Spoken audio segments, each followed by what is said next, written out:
calling on Alex Caiafa to give us a bit more about this crazy AFL season. 2020, hectic. It throws up stories like you wouldn't believe. Alex, welcome to The Informer. Thanks, George. Where do we start? We're under about 6 hours before the game starts, and tonight, and this is that part of the season now, they're telling us it's a game a night. Yeah. So you don't have to worry about any other television, just watch the footy, if you're an AFL fan. But it's the Western Bulldogs against Richmond. And you gave me a stat just before we started. You said, mate, have a listen to this. Interestingly, Bulldogs have won 6 of the last 7 against Richmond, and that's really, it's gone the Bulldogs' way the last few times. And we've got the Richmond coach saying to both of his superstars, listen guys, we're going to play a highlight reel and show you how good you really are. Yeah. Is it possible that those superstars can actually forget how good they are? Sometimes, especially when you're not playing at your complete best.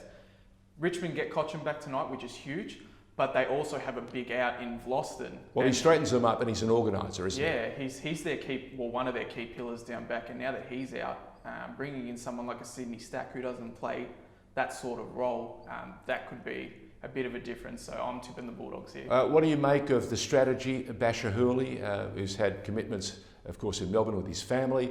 They've had challenges with his mother, which we all know about now.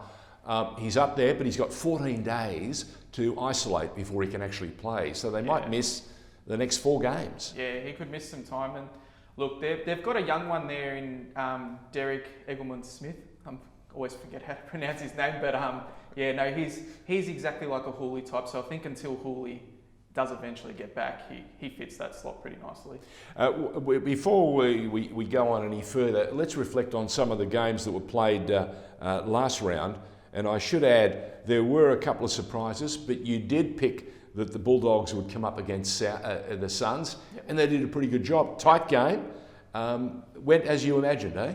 Well, I actually thought Gold Coast were the better team, but as they say, bad kicking is bad football. They butchered a lot of chances, and the Dogs took their chances, and that was probably the difference. And was that the case with the Giants and Richmond last week? Yes, very much the same. Richmond butchered a lot of chances too, and they were probably better for bigger chunks of the game, but bad kicking, bad football cost you games, and GWS capitalised. Now, one result that we were delighted with was Carlton playing North Melbourne, a bogey side for the better part of the last 4 or 5 years. Yes, they came home with a wet sail, North Melbourne, but the Carlton did enough over 4 quarters to claim the victory. Yeah, well, Carlton's first quarter was awesome. That's probably some of the best footy I've seen them play. They jumped out the blocks early, and when they start early, they typically win. So it was good to see them start well and hold on. We need to mention that there was a bit of brouhaha through the middle of the week when we found out that Hawthorn had copped yet another loss, 4 in a row. Very tough times. A lot of questions being asked of Alistair Clarkson, the super coach. He had a bit of a deflector against Sydney when Sydney beat them in the last game.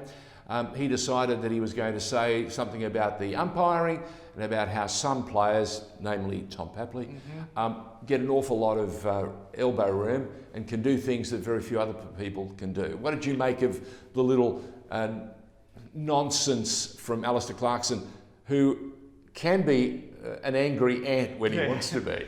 It's a bit interesting, isn't it? Because he's had a tendency to do that over the years. When things aren't sort of going his way, he likes to voice his opinions. Well, he's accustomed to winning. Yeah, he's been now that he's on the back foot a little bit, this is where we're starting to see. Okay, can they go 5 losses? Well, this week they're playing Carlton, and an interesting stat for you in that one is last 17 times Hawthorn have won 15 of them. So that's another bogey side for Carlton. So what we would say is this is the ultimate kickback game for Hawthorn. If you were the coach, you'd say, "Come on, boys. We've got their number, we'll take them apart." Yeah, if Carlton truly want to make a statement on this season as well, these are the games you've got to be winning. Wow. By the way, I was going to mention, you were talking about making statements. The Eagles last week made a statement against Collingwood. Yeah. So what do we say to Buckley? Do we declare? Season over for Collingwood? They've got injuries galore, they've got players suspended. Should we give it up, or am I in the wrong sport? I think you're in the wrong sport there. You never declare till it's over. That's the thing. That's the beauty with footy is there's always time to make a comeback. Eagles were good though, weren't They're rolling at the moment. They're starting to look like that premiership favourite team from a couple of years ago, and it's scary. Okay, so what about Collingwood? I think come season's end, once they start getting the likes of your Pendles, they're getting side bottom back this week. But have they got have they got their list, can it stand up to the run of games that they got over the next, say, 3-4 weeks? Yep. That will really put big question marks on their ability to keep to the top of the AFL ladder. Well, I believe that Collingwood have one of the depthiest teams in the entire league. So one of the deepest teams in terms of depth is Collingwood. Is that right? They can run pretty deep, so I think they can do okay. Okay, St Kilda and Port Melbourne last week. Everyone was saying if St Kilda are serious, this is the game they've got to come up. Well, they did. They blew them off the park. They were impressive, especially in that last quarter. They just absolutely ran away with it. They stuck to their guns. They knew that at some point that they'd kick away, and they really did. And it was also the tale of the two coaches. Hinkley said almost nothing. Brett Ratton, very relaxed, very comfortable.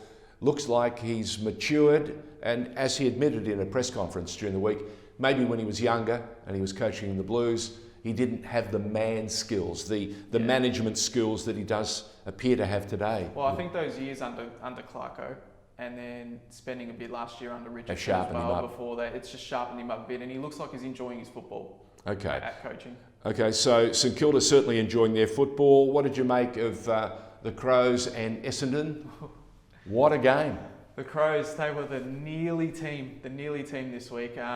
Essendon dominated around the stoppages and the clearances, and that's probably a huge factor into them winning. But they've got more injuries this week. But they've got more injuries as well. They get Shield back this week. Yep. But Adelaide, they butchered some chances in that last quarter that would have just put them over the line. Okay, Lions and the Demons last week? Yeah, Lions probably did it a lot harder than probably what they should have, but they're a good side. Got the job in the end. And Fremantle, they didn't bother to turn up, even though they were playing that close to home. Well, the weather was Geelong too good. The weather was, wasn't pretty for football, but they were trying to play dry weather football in the wet. Too many handballs, not trying to just gain territory where Geelong had learned from their lesson against Collingwood. Play the possession game and lock it in the forward half. All right, now let's start from tonight. You're going for Richmond or the Western Bulldogs? The Bulldogs. Okay, then we've got the Demons up against Port Adelaide. A statement for both? Yeah, it is. I think you've got to give Port the benefit of the doubt here because they've got the runs on the board at the moment, and you might just consider it a week off. Hawks, Carlton. We've already talked about it. I'm tipping Carlton. All right. It's got to be their game. This is playing in Perth. Yep. Got a lot of Carlton fans over there, and they can actually go to the game. Yeah, exactly. Which is a huge plus. Okay, the Lions and Essendon. It's going to be a very attacking game because both teams like to play really fast. I think Brisbane just have too much firepower for the Bombers at the moment. Okay, North Melbourne against the Crows. Then we go to the other end of the table. Both teams haven't been pretty, so it's actually a tough game to pick. You know what? And I said this. You've been waiting. I've been waiting for this. Adelaide are going to beat someone, and this could be the week. All right. The Swannies up against the Saints. Yeah, the Saints are looking pretty good, and Sydney actually looking quite good as well. But I think the Saints just have too much firepower there. Eagles and Cats. Ooh. Now this is big for Geelong because they're set to miss Tom Hawkins, and they're already missing Selwood. They're already missing Ablett. I just think the misses are just way too big, and the Eagles are rolling at the moment. Okay. Suns and Giants, another really good contest. Well, this will be really good because we've seen how Gold Coast have improved over this season. But I think GWS started to find a little something last week, so I'm going to go GWS. Okay, and the game to get Collingwood back on the winning trail is the game against the Fremantle Dockers. Yeah, they should get this. And Freo potentially missing one of their best defenders in Luke Ryan, potentially missing their other gun midfielder, Michael Walters, along with Fife. Could be tough going. So, and Collingwood gets side bottom back this week. So you're going Collingwood. All right, Alex Caiafa giving us the rundown and what he thinks about the football that starts tonight. Thank you very much for joining us. Catch you next week. No worries, George. We'll check his tips.